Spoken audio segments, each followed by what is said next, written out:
Welcome to my YouTube channel. आज मैं आपको क्लास 5 के लिए ईवीएस के चैप्टर नंबर 18 को पढ़ाऊंगी।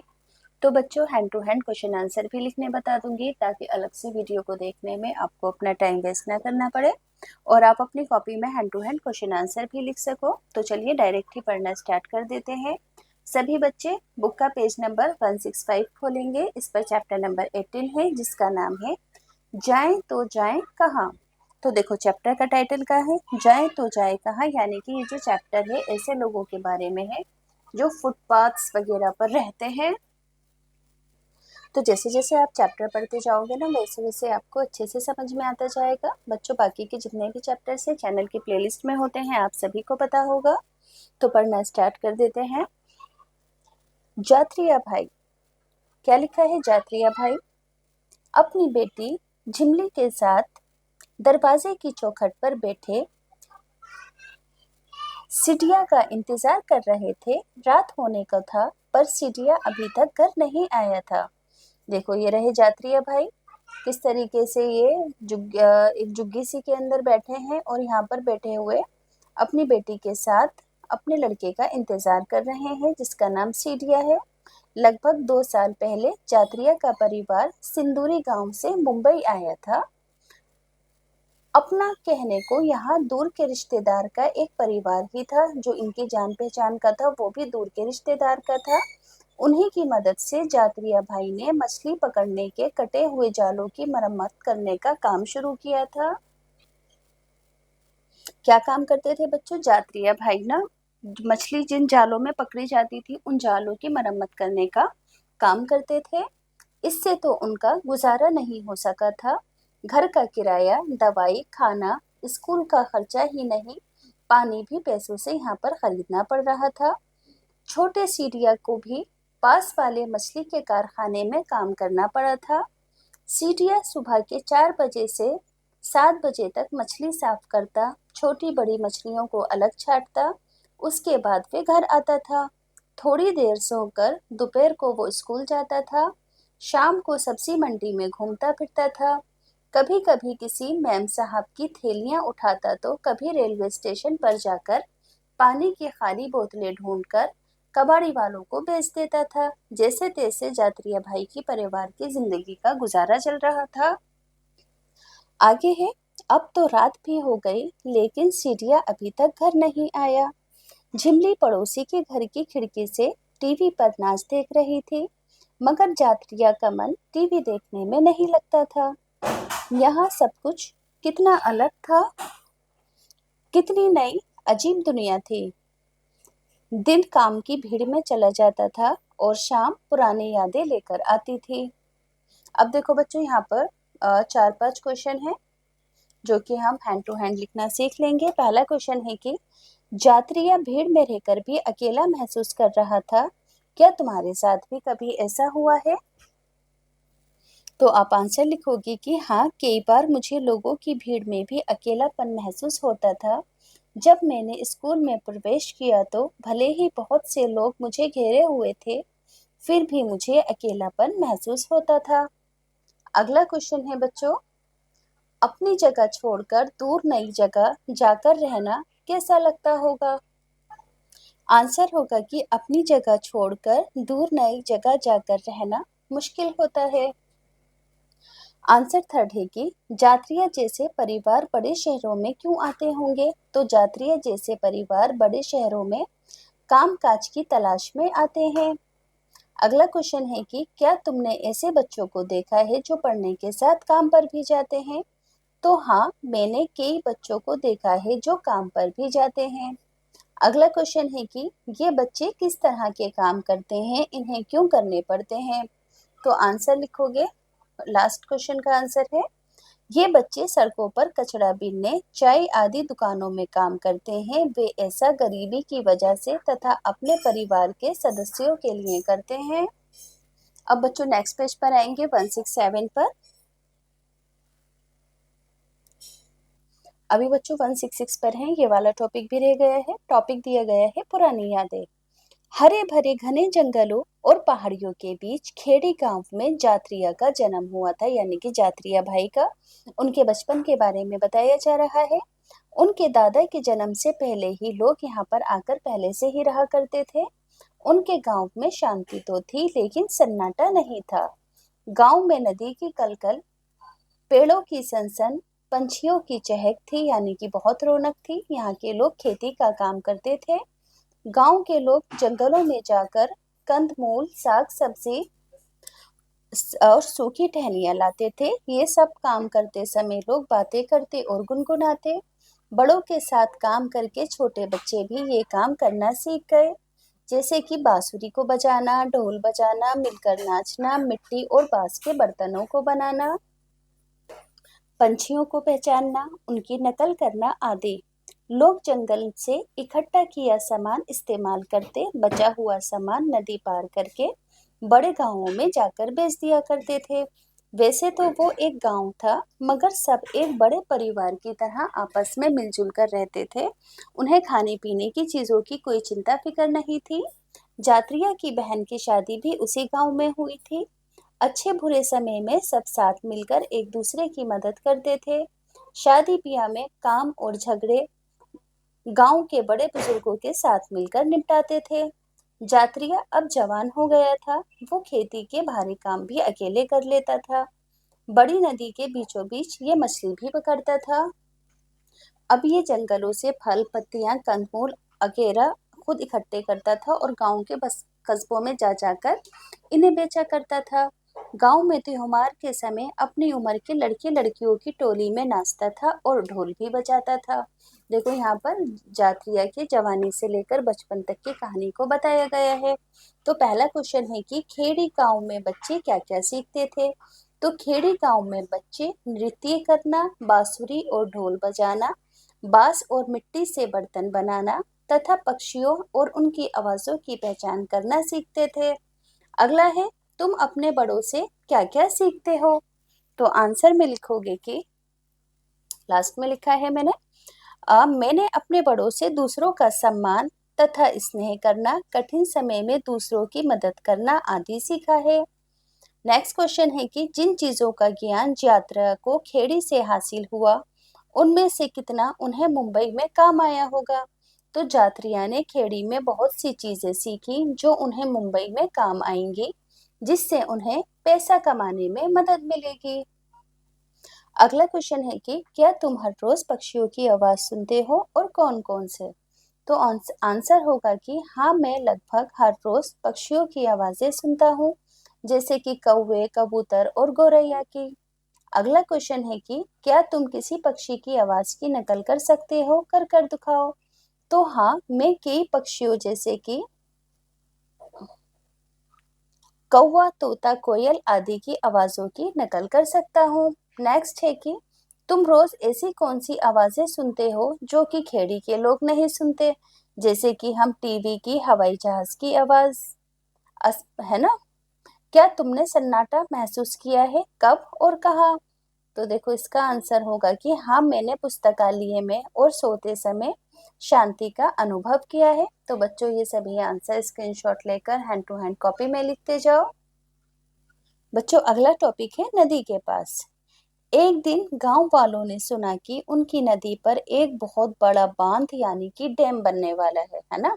नदी पर आपने बड़े बड़े इस तरीके के डैम बने हुए देखे होंगे, है ना। उनके अंदर से ऐसे पानी आता है, बहता है, और इन डैमों के अंदर दरवाजे भी होते हैं, जिन्हें बाढ़ आने की स्थिति के अंदर बंद कर दिया जाता है या फिर खोल दिया जाता है। तो यहाँ पर इन लोगों ने क्या सुना कि नदी के पास बहुत बड़े बड़े डैम यानी कि बांध बनने वाले हैं। नदी को रोककर एक बहुत बड़ी सी दीवार खड़ी की जाएगी, तब खेड़ी और आसपास के बहुत सारे गांव पानी में डूब जाएंगे। लोगों को अपने पुरखों यानी कि बाप दादा की जमीन, घर छोड़कर चले जाना होगा। क्यों चले जाना होगा? क्योंकि जब नदी को रोकेंगे तो बच्चों सारा पानी गांव के अंदर भर जाएगा। तो इस स्थिति के अंदर सारा ही गांव पानी से भर जाएगा। तो तब यहाँ के लोगों को क्या करना पड़ेगा कि अपना गांव छोड़कर दूर जाना पड़ेगा। आगे है कि कुछ दिन बाद सरकारी लोग बहुत सारी पुलिस लेकर गांव पहुंचे। गांव के छोटे बच्चों ने तो पहली बार पुलिस देखी। कुछ बच्चे उनके पीछे भागे तो कुछ डरकर रोने लगे। वे नदी की चौड़ाई, लंबाई, गांव के घर, खेत, जंगल सब नापने लगे उन्हें गांव के बड़ों के साथ मीटिंग भी की। गांव को नदी किनारे से हटाना होगा। जिसके पास अपनी जमीन है उन्हें नदी पार बहुत दूर बसने के लिए नई जगह दी जाएगी। दूसरी जगह जहां जमीन मिलेगी वहां स्कूल, बिजली, अस्पताल होंगे।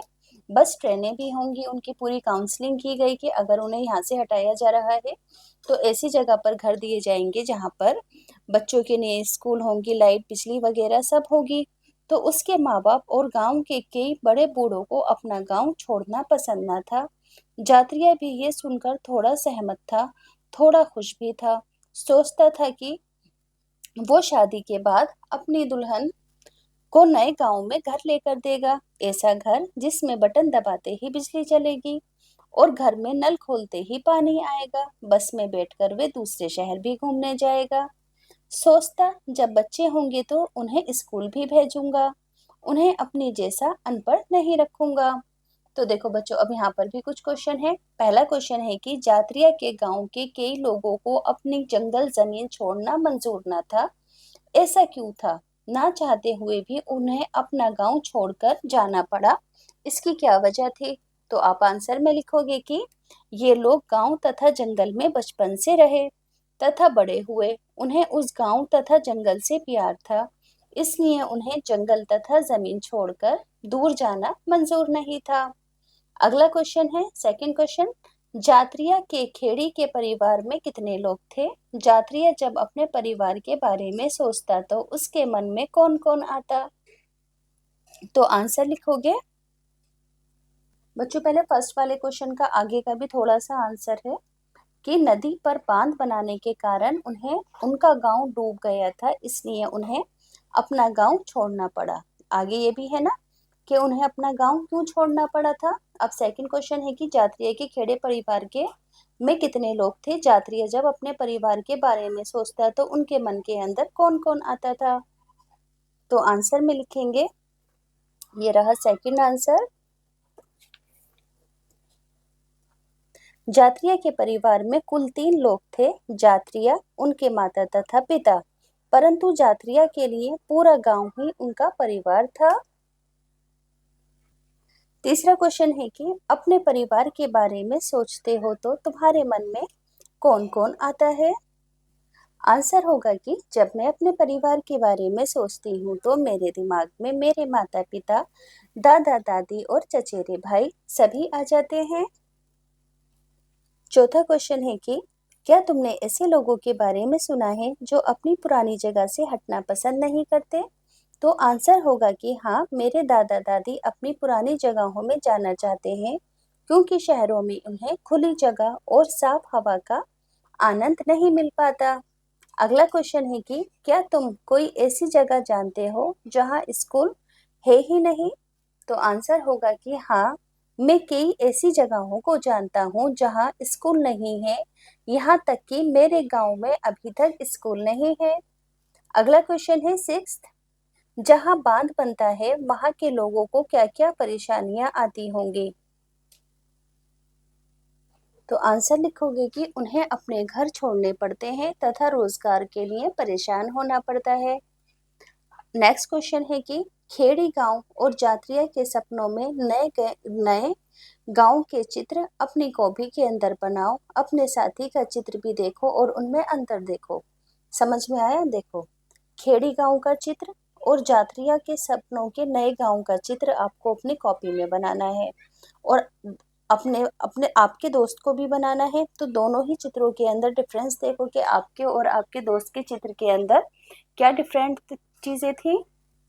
बच्चों अगला टॉपिक है एक नई जगह। दोपहर का समय था, कड़ी धूप और गर्म हवा से जात्रिया बेजान था।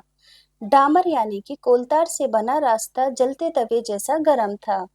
आसपास कोई छायादार पेड़ भी नहीं था, सिर्फ कुछ मकान और दुकानें थीं। दवाइयाँ खरीदकर जात्रिया घर की ओर चल पड़ा। उसकी पीठ पर एक पुराना टायर था। आजकल घर का चूल्हा जलाने के लिए वो ऐसे टायरों की रबड़ के टुकड़ों को जलाता था। ये आग जल्दी पकड़ते थे और इससे लकड़ी भी कम लगती थी, पर इसके जलने से हुई बू और धुएं से सब परेशान थे। सिंदूरी नाम के इस नए गांव में हर चीज पैसों से मिलती थी। दवाई, सब्जी, अनाज, पशुओं की खुराक और यहाँ तक कि लकड़ी भी। मिट्टी का तेल भी उनकी पहुंच से बाहर था। कहाँ से लाएं वो मिट्टी का तेल खरीदने के लिए इसके पैसे, क्योंकि उन्होंने अभी अभी अपना गांव वगैरह सब छोड़ा था, उनका कोई ऐसा काम भी नहीं था। सोचते सोचते जात्रिया अपने घर पहुंच गया। छत के नाम पर टीन की चादर भट्टी जैसी जलती थी। जात्रिया की बीवी तेज बुखार से तप रही थी। उसकी बेटी झिमली अपने छोटे भाई सीढ़िया को गोद में लेकर सुला रही थी। घर में और कोई बड़ा भी नहीं था। माँ और पिताजी तो पहले ही खेड़ी छोड़ने के गम के अंदर चल बसे थे।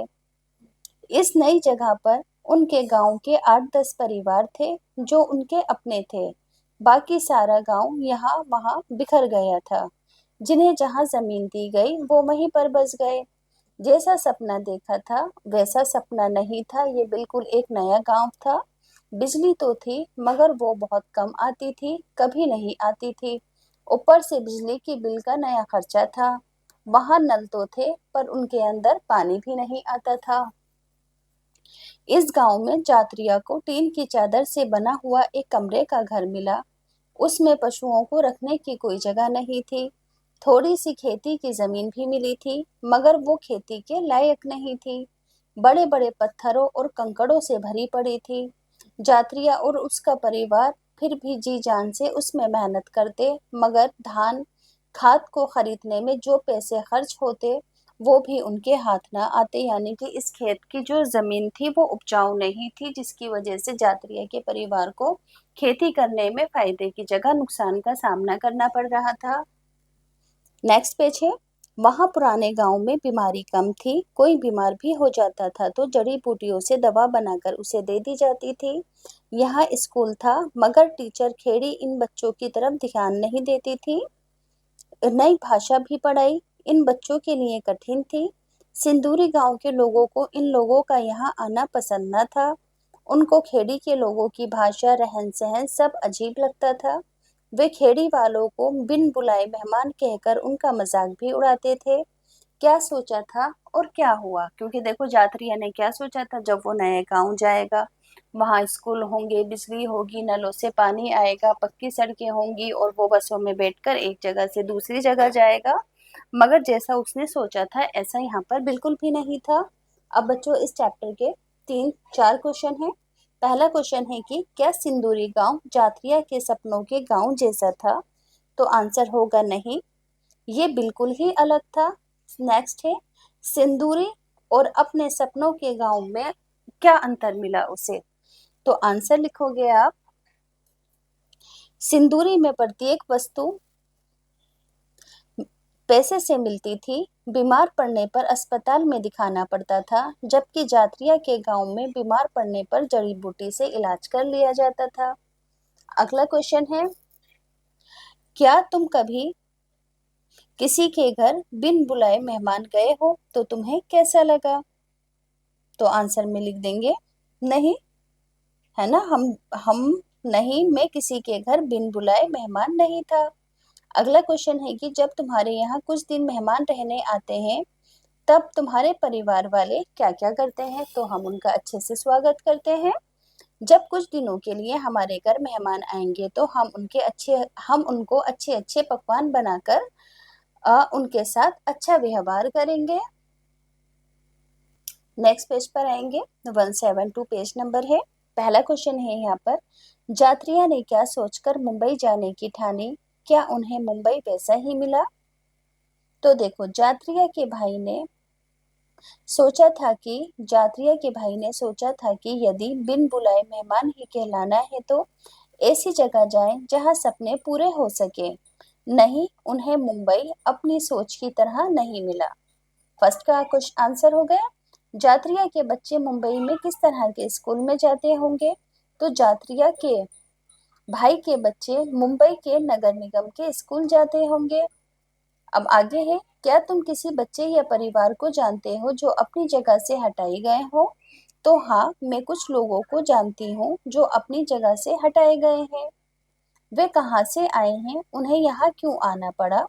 वो गांव से आए हैं क्योंकि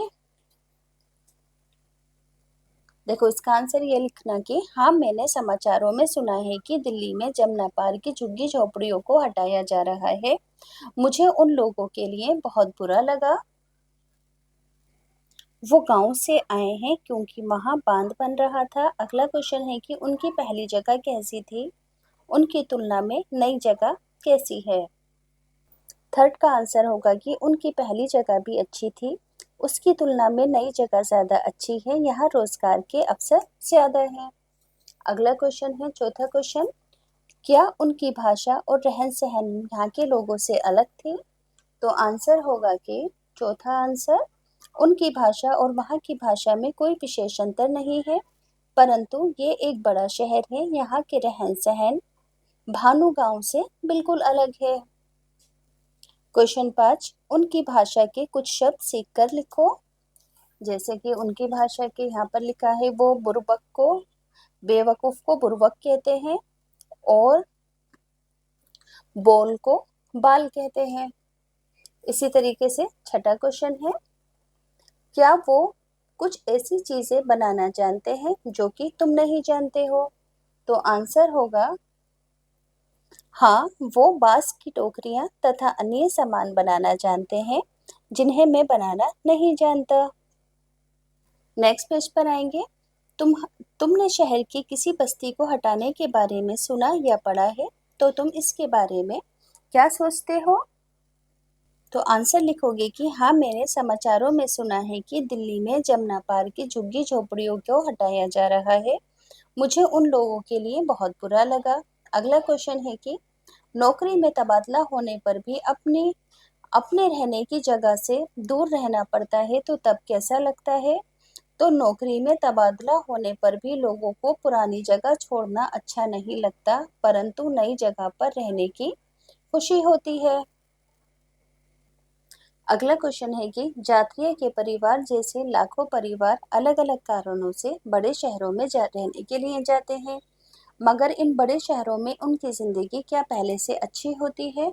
तो हाँ, इन बड़े शहरों में उनकी जिंदगी पहले से बेहतर होती है, क्योंकि यहाँ रोजगार के उन्हें ज्यादा मौके मिलते हैं। तो बच्चों ये चैप्टर कंप्लीट हुआ।